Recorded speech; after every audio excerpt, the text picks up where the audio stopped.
Ако потърсите Family Tree DNA в Google, ще ви се появи тази страница и нека в нашия случай да изберем първият резултат Family Tree DNA Customer Sign In. Съответно се визуализира страница, на която има две опции.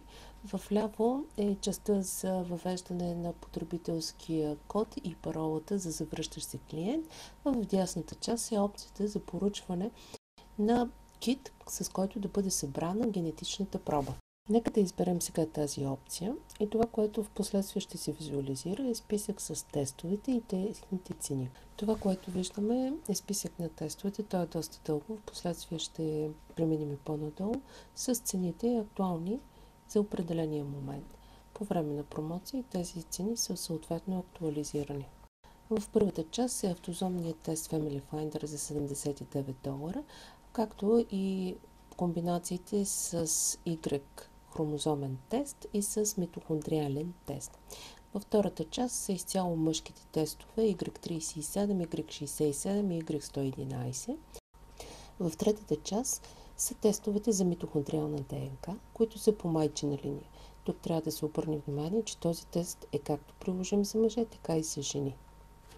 Нека сега да направим опит да поръчаме определен тест. В случая това ще бъде Family Finder.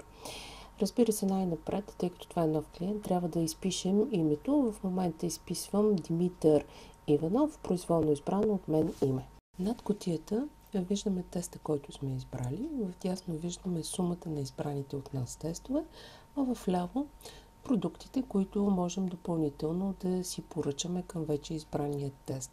В случая сме избрали Family Finder, може да изберем митохондриална плюс, митохондриална пълна секвенция и точно това правим в момента и виждаме как веднага се актуализира сумата, която трябва да бъде платена. В момента мишката се намира в поле, в което се въвежда номер на купон.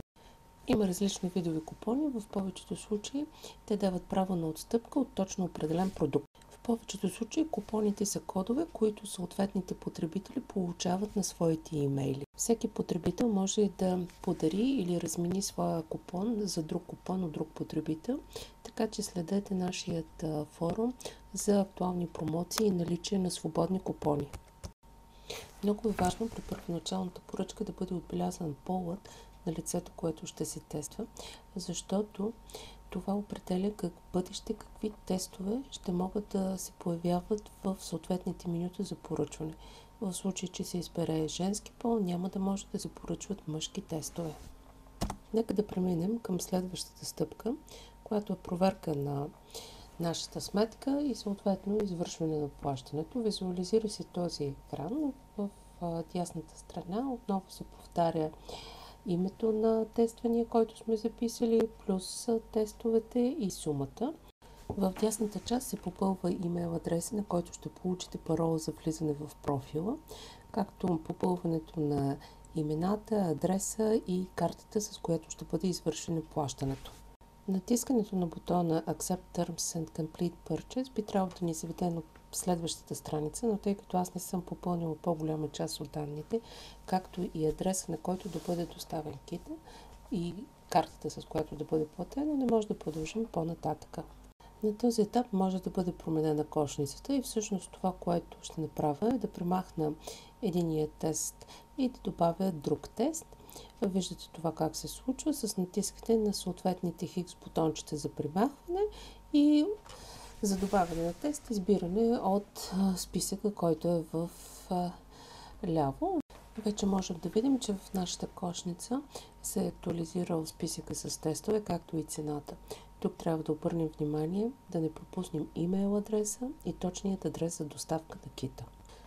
Тъй като пратката ще бъде получена с български пощи, много е важно името, което стои и сте записали в тази клетка, да съответства на името на човека, който ще получи пратката.